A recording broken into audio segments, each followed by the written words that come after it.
தமிழ்நாடு அரசு போக்குவரத்து கழகங்களுக்கு புதிதாக வாங்கப்பட்டு கூடு கட்டப்பட்டிருக்கின்ற 1666 பேருந்துகளில் முதல் 100 பேருந்துகளை இன்றைக்கு துவக்கி வைப்பதற்கு வருகை தந்திருக்கின்ற மாண்புமிகு திராவிட மாடல் முதல்வர் தமிழ்நாடு முதலமைச்சர் அவர்களை போக்குவரத்து கழகத்து சார்பாக வருக வருக என்று வரவேற்கிறேன்.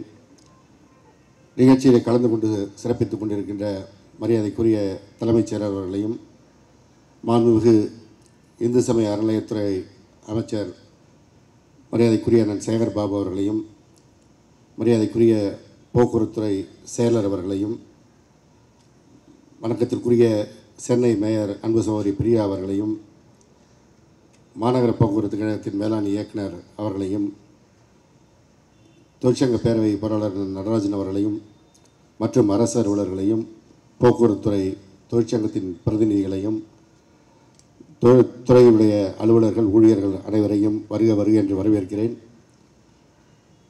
கடந்த காலத்தில் ஒரு 10 ஆண்டு காலம் சீர்கட்டு இருந்த இந்த துறையை நம்முடைய மாண்புமிகு தமிழ்நாடு முதலமைச்சர் அவர்கள் இன்றைக்கு மீண்டும் மறுசீரமைத்து இந்த துறை உயிர்ப்போடு செயல்படுவதற்கு பல்வேறு நடவடிக்கைகள் எடுத்து வருவதன் அடிப்படையில் இன்றைக்கு இந்த புதிய 100 பேருந்துகள் கொடியசைத்து மாண்புமிகு முதலமைச்சர் அவர்களுடைய பொற்கரங்களால் துவக்கி வைக்கப்பட இருக்கிறது.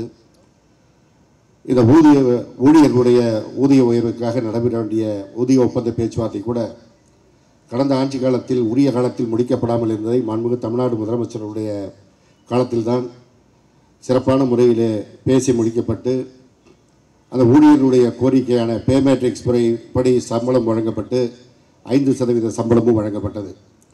அதேபோல் முத்தமிழறிஞர் கலைஞர் அவர்கள் காலத்தில் தீபாவளிக்கு 20% போனஸ் வழங்கப்பட்டது. கடந்த ஆட்சி காலத்தில் 8% குறைக்கப்பட்டது. அதனை மாண்புமிகு தமிழ்நாடு முதலமைச்சர் அவர்கள் மீண்டும் 20% உயர்த்தி இந்த ஆண்டு வழங்கி ஊழியர்களுடைய வாழ்வில் ஒரு மறுமலர்ச்சியை ஏற்படுத்தியிருக்கிறார்கள். அதேபோல் இந்த துறை மிகவும் சீரடைந்த நேரத்தில் மகளிருக்கு அரசு நகர பேருந்துகளிலே கட்டணமில்லா பயணத்தை வழங்கி அதற்கான தொகையை இந்த போக்குவரத்து கழகத்திற்கு வழங்கிய காரணத்தினால் இன்றைக்கு இந்த போக்குவரத்து கழகம் சிறப்பாக செயல்படுகிறது. துறையுடைய ஊழியர்கள் உரிய நேரத்தில் சம்பளத்தை பெறுகின்ற வாய்ப்பு இருக்கிறது. இந்தியாவில் இருக்கின்ற போக்குவரத்து துறையில் தமிழகத்தில் இருக்கின்ற நம்முடைய மாண்புமிகு நம்முடைய முதலமைச்சர் அவர்கள் தலைமையிலான இந்த போக்குவரத்து துறை தான் சிறப்பாக செயல்படுகிறது என்று வெளிக்காட்டுகின்ற விதமாகத்தான் கடந்த ஆண்டிலே அடித்தள சட்டங்கள் சிறப்பாக இருக்கின்ற பேருந்துகள் புதிய கூடு கட்டப்பட்டு அதில் முதல் 100 பேருந்துகளையும் மாண்புமிகு முதலமைச்சர் அவர்கள் தன்னுடைய பொற்கரத்தால் துவக்கி வைத்தார்கள். 1500 பேருந்துகளுக்கு அவர்கள் அதற்கான நிதியை வழங்கி இதுவரை 732 பேருந்துகள் புதிய கூடு கட்டப்பட்டு மக்களுடைய பயன்பாட்டிற்கு வந்திருக்கிறது. அதே போல் புதிய 2000 பேருந்துகளை நம்முடைய தமிழக அரசு நிதியில் வழங்குவதற்கு மாண்புமிகு முதலமைச்சர் அவர்கள் நிதி வழங்கி அதில் 1666 பேருந்துகளுக்கு டெண்டர் விடப்பட்டு அதில் முதல் கட்டமாக இன்றைக்கு இந்த 100 பேருந்துகள் மாண்புமிகு முதல்வர் அவர்கள் கையிலால் பொற்கரத்தால் கொடியசைத்து துவக்கி வைக்கப்படுகிறது. மீதம் இருக்கின்ற பேருந்துகள் படிப்படியாக கூடி கட்டப்பட்டு மக்களுடைய பயன்பாட்டிற்கு வர இருக்கிறது. அதே போல் ஜெர்மன் வங்கி நிதி உதவியோடு வர இருக்கின்ற 2000 பேருந்துகளும் அடுத்த கட்டமாக கூடு கட்டுகின்ற பணிக்கு துவங்கியிருக்கின்றார்கள். எனவே இந்த துறையானது இன்றைக்கு புதிய பேருந்துகளோடு அதே போல் புதிய ஓட்டுநர் நடத்துனர் படிக்கெடுப்பதற்கான ஆணையும் நம்முடைய மாண்புமிகு தமிழ்நாடு முதலமைச்சர் அவர்கள் வழங்கி அரசு விரைவு போக்குவரத்து கழகத்தில் அவர்களுக்கான எழுத்துத் தேர்வு முடிவுற்று இப்பொழுது நேர்முகத் தேர்வு நடைபெற்று கொண்டிருக்கிறது. அவர்களும் பணிக்கு வருகின்ற இந்த நேரத்தில் இந்த துறை முழு வீச்சில் மக்களுடைய பயன்பாட்டிற்கு மாண்புமிகு தமிழ்நாடு முதலமைச்சர்கள் தலைமையில் செயல்படுகிறது என்பதை தெரிவித்து மாண்புமிகு முதலமைச்சர் அவர்களை கொடியசைத்து இந்த 100 பேருந்துகளை துவக்கி வைக்க பணிவோடு வேண்டுகின்றேன். நன்றி, வணக்கம்.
256 பேருந்துகளை வாங்குவதற்காக 635 கோடி ரூபாயை ஒதுக்கி வைப்பது துறை சார்பிலும் போக்குவரத்து கழகங்களின் சார்பிலும் அதில் 100 பேருந்துகள் இன்று கொடியசைத்து